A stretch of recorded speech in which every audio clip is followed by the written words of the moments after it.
You don't expect your last week on the job to change you. You expect cake in the break room, maybe a handshake from the chief. You expect to spend your nights doing paperwork and your days making small talk with rookies who still think the badge means something bigger than it does. You don't expect the radio to call you out to a dead zone. You don't expect to hear your own name from a place that shouldn't be broadcasting. And you sure as hell don't expect to see headlights in the woods where there hasn't been a road in 40 years. It started like this. Monday night, rain. The kind that slaps sideways and turns streetlights into hazy bruises in the air. I was parked near the old train yard, sipping stale coffee and flipping through old call logs, just passing time. My shift partner, Ray, was out on personal leave, so I was riding solo. 1 week left. 5 days. That number was tattooed behind my eyelids. Then dispatch cracked to life. But it wasn't central. The voice was static-filled, like something out of an old VHS tape that's been played too many times. Fuzzy and warbled, but clear enough. Unit 12, respond. County Road 34, just north of Red Ash Creek. Possible vehicle collision. Code 2. I sat up straight. Dispatch, say again? I responded. I didn't catch the location. More static. A high-pitched squeal. Then, Red Ash Creek, single vehicle, white male, mid-30s. Requesting assistance. Something about the voice didn't sit right. It wasn't Linda or Greg or any of the regulars. It sounded off, stilted, like someone imitating a 911 operator. But I repeated back the call like muscle memory. 10-4, Unit 12 responding. I pulled out of the train yard and headed northeast. Red Ash Creek hadn't been an active call location in over a decade. The road out there was decommissioned. Forest Service shut it down after a landslide made it impassable. Locals said it was bad luck to even go near it. I figured maybe some out-of-towner had ignored the signs and ended up stuck in a ditch. It wouldn't be the first time. The rain thinned as I drove, but a thick ground mist started to roll in. It crept low along the road, clinging to the tires and distorting my headlights. Everything past the windshield looked two-dimensional, washed out, like an old photograph that had been left in the sun too long. When I reached the sign for Red Ash Creek, it was half-rotted and leaning at an unnatural angle. The letters had peeled off like scabs, but I recognized the shape. I killed my headlights and parked. There was no road beyond the sign, just overgrowth. Pines so thick they knitted together overhead. There hadn't been a road here in decades, and yet a faint, pulsing light flickered between the trees. Not a fire, not lightning, headlights. Deep in the woods, someone had left the car running, and the radio on my hip crackled to life again. This time, it wasn't a dispatch call. It was my own voice, faint, desperate. Unit 12, requesting backup. I found the vehicle. But it's empty. Something's wrong. I think I'm being watched. My heart stopped. I hadn't spoken those words. Not yet. And yet the voice was mine. I sat frozen in the cruiser, the engine ticking beneath me like a metronome for dread. The radio crackled again, silent for a beat too long, then sputtered with soft static, my voice gone. Like whatever frequency it had been riding on had just dropped off the dial. I scanned the tree line again.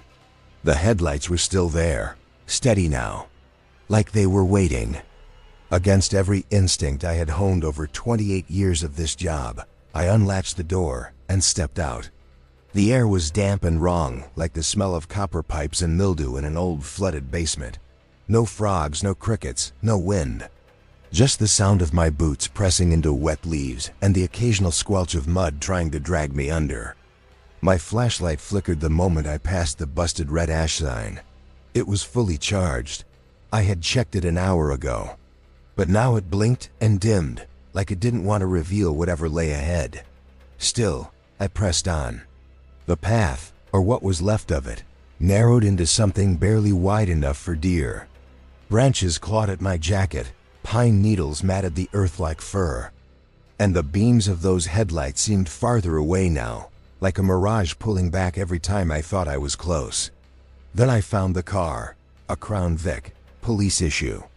Older model, mid-90s, engine running low, lights still on. I approached slowly, hand on my belt, though my service weapon felt like a child's toy in that moment. The air was heavier here, not with threat, but with something deeper like history or grief. Like this patch of earth remembered things no one should. The car was covered in a fine coat of forest grime, as if it had been sitting here for years. But the tires were still full, the heat still bled from the hood. It was impossible. I walked to the driver's side. Empty, no blood, no signs of struggle. Just a single item in the passenger seat, an old dispatch log. I leaned in, brushing away condensation from the window. It was my name, repeated.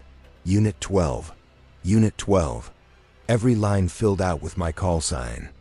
Date, June 14th, 2023. June 14th, 2023. Over and over. But it was only June 9th. The radio inside the cruiser chirped again. I flinched, heart in my throat, and leaned in further to hear.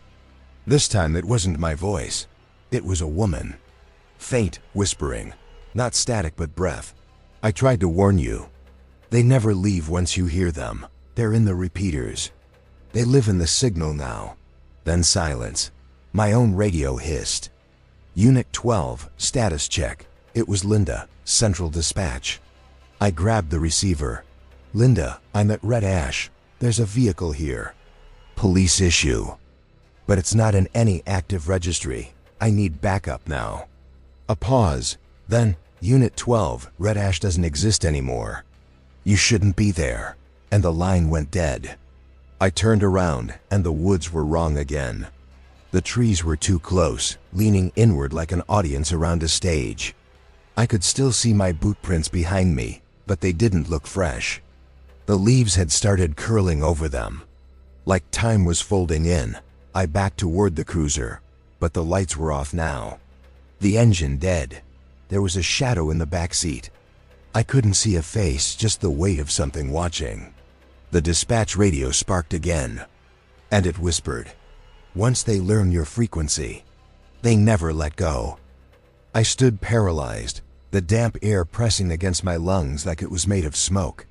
The cruiser's headlights had faded into black sockets, and that shadow in the back seat, it wasn't moving. It didn't have to. It waited. It knew. I didn't go back to the car. Every part of me knew better. This wasn't a perp. This wasn't a call. This was something older than either.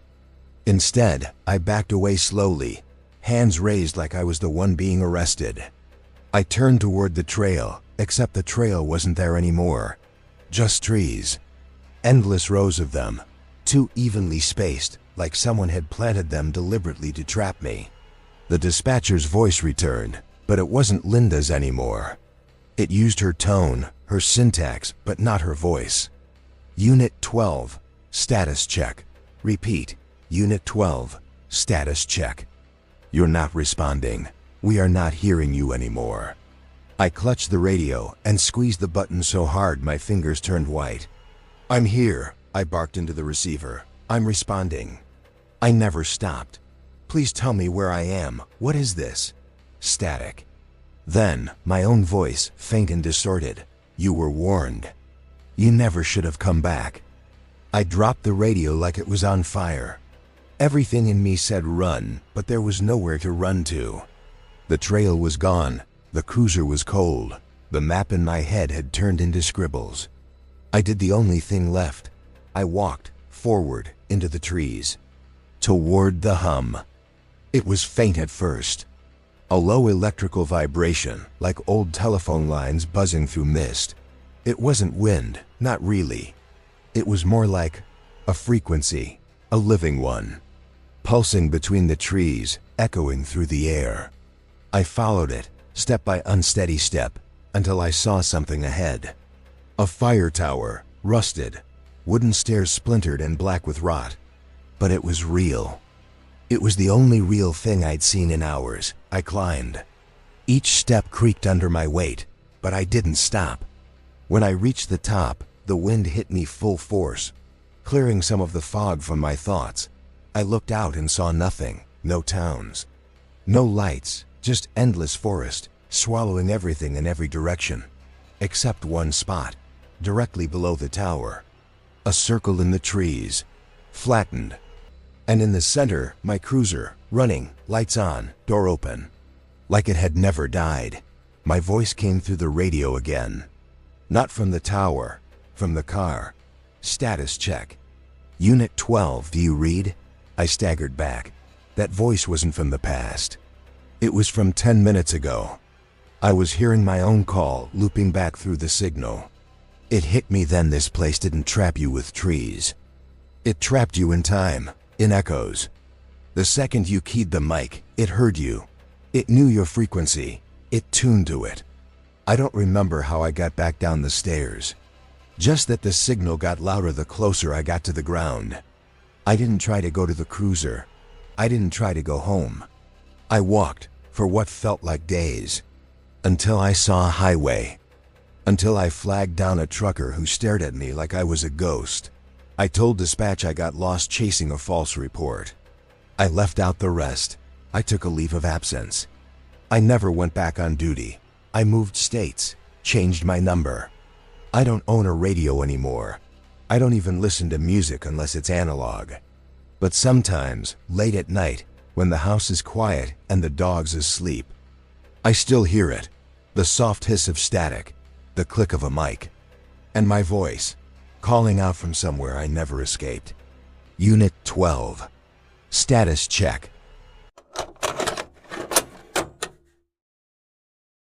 They sent me out there on a Thursday morning. Overcast, early October, the kind of sky that looks like a low concrete ceiling. Dispatch gave me a welfare check, nothing unusual. An elderly neighbor called in, said the family next door hadn't been seen in weeks. Mail piling up, trash can untouched. Porch light on at all hours. She sounded genuinely concerned, not dramatic like most callers. The address was 3418 Wycliffe Avenue, a two-story colonial tucked away in a quiet residential loop in Burlington. That part of town always gave me a weird feeling, like a suburb built too fast, too uniform, trees all the same height, driveways the same slope. Some streets didn't even have street signs. The house looked fine from the curb. Beige siding, green shutters, curtains drawn. No broken windows, no signs of a struggle. Just still. I got out of the cruiser and immediately noticed the silence. No lawnmowers, no kids playing, not even a bird. Just wind brushing across identical hedges. I rang the doorbell once. Nothing. Knocked twice. Still nothing. I stepped off the porch and walked around the side yard. The backyard was tidy. Lawn a little long but nothing alarming. Grills still had the cover on. Two bikes leaned against the back fence like someone had just stepped inside for a moment. I tried the rear sliding door, locked.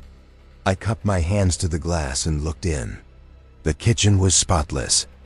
A glass of water sat on the counter next to a bowl of cereal. Chair pulled slightly out from the table, like someone had been interrupted mid-breakfast. That was the first moment I felt it, a knot in my stomach. Something was off, but I couldn't put a name to it. I called it in. Dispatch told me the address didn't exist. I repeated it twice, slowly. Same answer. She even double-checked the database. No property listed. No permits. No tax ID. No owner.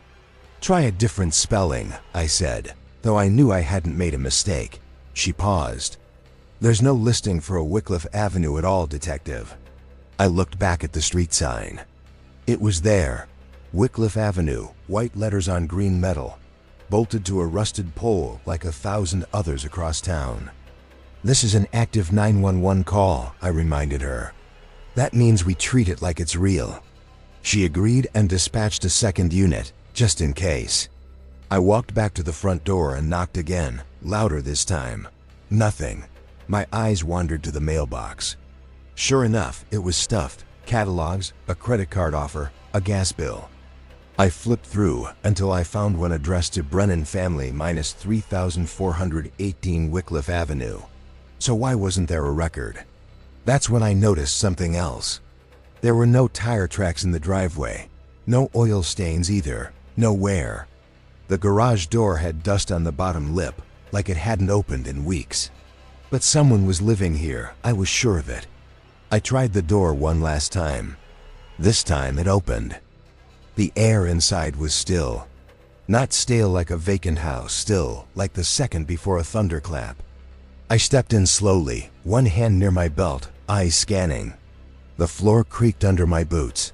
Carpet was clean. Pictures hung neatly along the hallway.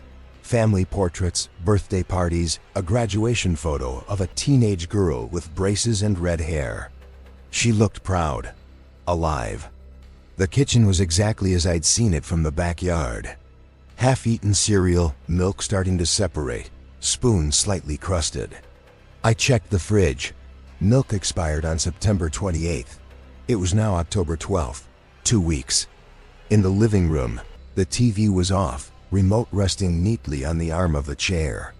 A coffee mug, dried brown ring inside, sat next to a neatly folded newspaper. September 30th. The house wasn't looted, it wasn't neglected, it just felt. Paused. I called out. Burlington PD, if you're inside, make yourself known. Nothing. Upstairs, the bedrooms were ordinary. Beds made, closets full, children's books on the shelves. A doll resting gently against a pillow. I opened the master bedroom closet. Still full of clothes, her perfume hung faintly in the air, floral and warm. But no photos on the knitstand. Just one drawer slightly open. Inside, a single key in a sealed envelope addressed only with one word. Detective. I froze. The second unit still hadn't arrived. My radio crackled to life, weak, fragmented. Negative on address match. Check perimeter. Copy? I held the envelope. It was real. Paper slightly yellowed, but not old. I opened it carefully. Inside was a short note, printed on lined notebook paper in blocky handwriting. If you're reading this, it means we weren't fast enough. You won't find us. Not really. Don't trust what the house says next. It remembers things that didn't happen. It shows people who aren't there. If you hear a voice, it isn't ours. Get out before you stop knowing the difference. I read it twice. Then something moved upstairs, not loudly, just enough. A soft creak, a floorboard. The kind of sound that's only made by someone standing still, shifting their weight. I pulled my weapon, stepped out of the bedroom slowly, heart hammering like a slow drumbeat in my chest. Burlington PD, I called again. If you're upstairs, show yourself. I cleared each room again. Nothing. But the feeling had changed. The house wasn't just still anymore. It was aware. I stood in the hallway, listening. The sound came again, this time from downstairs. The TV was on. Not loudly, but I heard it, voices murmuring, distorted like an old VHS tape warping in slow motion. I crept down the steps. The living room was dim, lit only by the flickering screen. Home video footage. A birthday party. Candles. Laughter. And then, silence. The screen froze on a single frame. Me, standing in the hallway, holding the envelope. Except, I hadn't been filmed. I hadn't seen any cameras. And I certainly hadn't looked like that. Pale, sunken, like I hadn't slept in days. The frame shifted. The man on the screen turned his head, slowly, toward the camera. Then he smiled. Not at the camera, at me. And then the screen went black. I backed away, breathing hard. Something inside me screamed to run, to leave. But something else, a pull, a hook sunk deep, kept me frozen. I turned toward the front door. It was gone. Not locked, not damaged, gone, just wall. I stared at the wall, heart thudding against my ribs. The door had been there. I had walked through it. But now it was solid drywall. No frame, no knob. No hinges, just smooth, unbroken beige paint, as if the house had never wanted anyone to leave. I turned, scanning the room. Everything looked the same, but not quite. The shadows were deeper now. The angles a little off. It was like the house was shifting, subtly warping its own geometry. A hallway that had led to the kitchen now curved slightly to the left. A coat rack by the stairs was missing. Or maybe it had never been there. I pulled out my radio. "Dispatch, this is Detective Hawley. I need static. Just static. Not even a carrier signal." I switched channels, tried again. Nothing. The air felt heavy, oppressive, like trying to breathe underwater. I moved back toward the kitchen. The milk carton was gone. The bowl of cereal was dry, bone dry, as if it had sat out for months. My boots creaked on the floorboards, but the sound didn't echo right. It was muted, flat. I checked the back door. Also gone.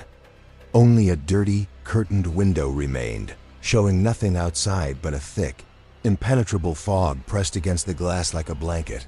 No trees, no backyard, just white. I returned to the living room, hoping for anything familiar. The TV was still black. On the screen, a faint reflection. Not mine, a woman. Standing behind me, I turned. No one. Just the hallway, and at the far end, light. A soft golden glow, spilling from what should have been the utility closet. I moved toward it slowly. My legs didn't want to move, but my body did, like I was being led, not walking. The door creaked open by itself. Inside wasn't a closet. It was a room. Small, windowless, lit by a single naked bulb hanging from a frayed cord. The walls were lined with photographs. Black and white, faded. Hundreds of them. Taped, pinned, some even stapled to the plaster. Each one showed a different face. Some smiling, some neutral, some crying, some blurred. All of them staring straight at the camera. I stepped closer, breath shallow. In the center of the wall, a single photo frame, larger than the others. A color photo, modern, sharp. It was me. Not from the hallway. Not from my ID. It was a shot I didn't remember ever being taken, sitting in my car, parked outside the house earlier that day. Staring out the windshield, tired. The timestamp at the bottom read, 8:27 a.m., the moment I'd arrived. I backed away, bumping into a shelf behind me. Something fell. A tape recorder. It clicked on. And a voice mine whispered, "If you're hearing this, it's too late. You're part of it now." Just like I was. The bulb above me flickered. The air grew colder, and somewhere in the walls, I heard footsteps. Dozens of them. Not heavy, not running. Just pacing, soft, constant, never stopping. I ran. Through the living room, back to where the front door had been. I pounded on the wall, screamed. Tried to rip the drywall apart with my bare hands. Nothing gave. Then, a sound behind me. A soft knock. I turned, trembling. Standing in the hallway was a girl, maybe 13, red hair, braces, the girl from the photo. She looked up at me with hollow eyes. "Did you see the photo?" She whispered. My mouth opened. Nothing came out. She nodded slowly. And behind her, the hallway stretched longer than it should have. Much longer. A dozen doors on either side, all closed, all numbered. I saw mine. 12. The number on the envelope. The number I'd never told anyone. And then I understood. I had never arrived. I had never left. I had always been here. Just another missing person in a house with no records. And now, so were you.